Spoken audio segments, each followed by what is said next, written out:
Okay, apologies for not the best lighting, and also apologies for the AC unit that is running behind me if the audio picks it up. But I want to talk real quick on truck guns or car guns.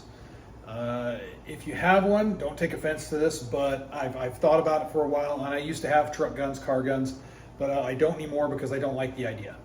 I don't like the idea of having a firearm in a vehicle that it doesn't matter if it's for a short period of time or a long period of time, that I'm not around and I have no real control in order to monitor it, keep control of it, all that good stuff. I know people have a lot of different ideas behind a truck gun. I know there's a lot of ideas that center around, okay, if something really bad happens while I'm out and about, I have a truck gun, car gun that's maybe a little bit more capable than the carry conceal. Something that I can get to. Sometimes it's an AR-15, sometimes it's something like a Kel-Tec folding carbine, something like that. Something that gives a little bit more capability. Maybe you have a vest with it or something, extra ammunition, and I totally get that. I totally get that mindset. But I'm a big proponent of low profile, and I'm going to explain that here. So instead of having a additional truck gun or car gun, here's kind of an example. This is my carry conceal gun, okay? Just a very simple Taurus GX4. This is a standard size 13 round magazine in the gun. And then I also carry in my pocket another 13 round magazine, both loaded with the Winchester Ranger T 147 grain bonded hollow points. They do really good out of short barreled guns, by the way. Standard Kydex inside the waistband holster at the 3 o'clock. So that's my basic everyday carry. Now I do have what I deem, it's called a get home bag. And that's this right here. So what do I have in this bag? I have various things, and I'll kind of go over it a little bit. But one thing I did, instead of getting a totally different weapon system with more magazines, vests, magazine holders, all that stuff, I just opted for a couple more magazines that I have here. Just a couple more 13 rounders loaded with the same type of ammo. Is that pretty minimalist in comparison to some people's setups? It absolutely is. But when we're talking about getting home, when we're talking about natural disaster, civil unrest, something that happens while you're away from home, it's not all about the firearm and getting yourself kitted up to look like you're going to take on the world. In fact, that's going to attract attention. So I don't necessarily want to attract attention. I guess if it's that bad, where there's that much violence going on, I will be able to use my Taurus GX4 that I'm currently carrying. I'll be able to use that to get another firearm. That's just if it's really that bad out. But I think that's more than enough to get me home. From the epicenter of the city by I'm at to my house is about 20 miles.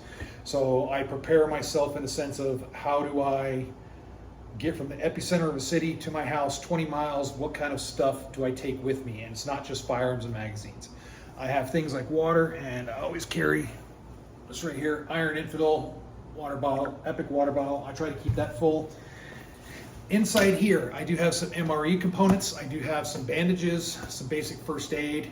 I do have a flashlight that is the wind-up kind. It's a cheap wind-up kind. You wind it up and you turn it on, it stays charged for a while. I got a multi-tool. I do have a folding knife in here, which I will grab. I do have some plastic or vinyl gloves rather.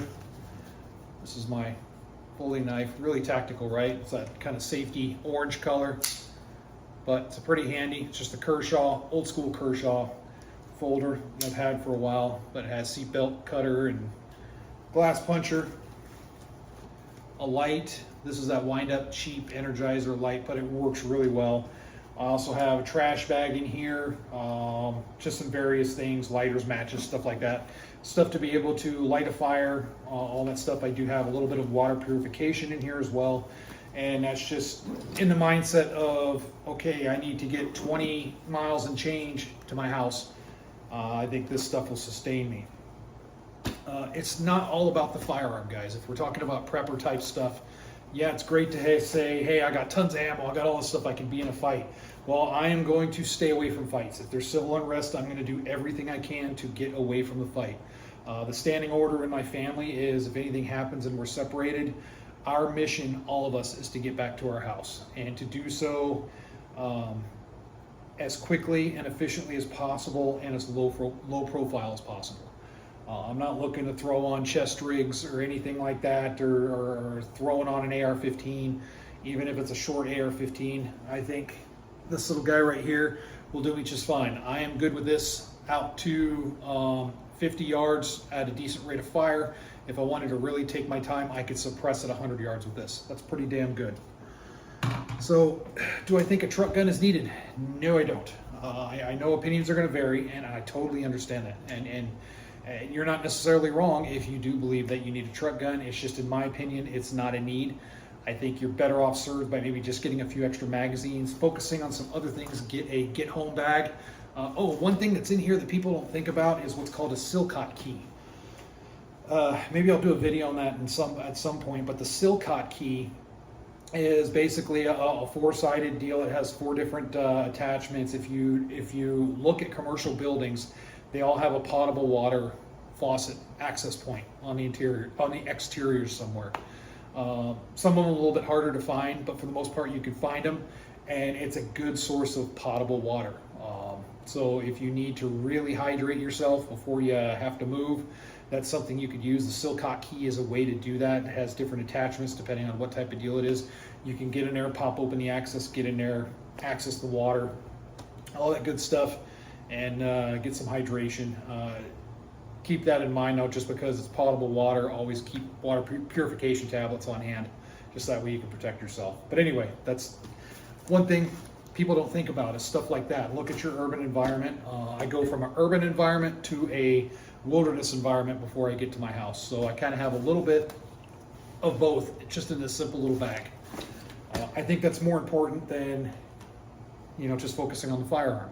I think that's a little bit of a tactical fantasy. People tend to focus on the firearm too much, and there's a lot of other aspects about survival and preparation than just the firearm. So let me know what you guys and gals think in the comment section below. And with that said, until next time.